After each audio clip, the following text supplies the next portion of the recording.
leaves the monthly total at 0.0 inches. This is normal for July.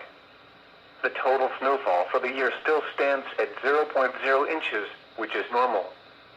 There was no snow on the ground. Sunset tonight is at 8:57 p.m.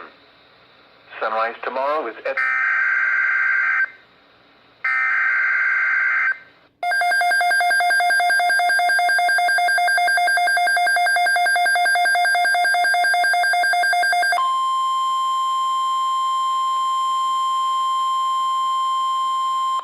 The National Weather Service has issued Severe Thunderstorm Watch number 430, effective until 2 a.m. Saturday.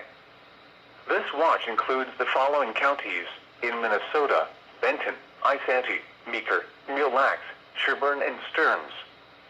Remember, a severe thunderstorm watch means the conditions are favorable for the development of severe weather, including large hail and damaging winds, in and close to the watch area.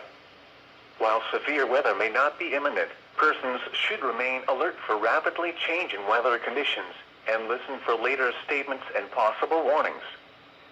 Stay tuned to NOAA weather radio, commercial radio and television outlets, or internet sources for the latest severe weather information.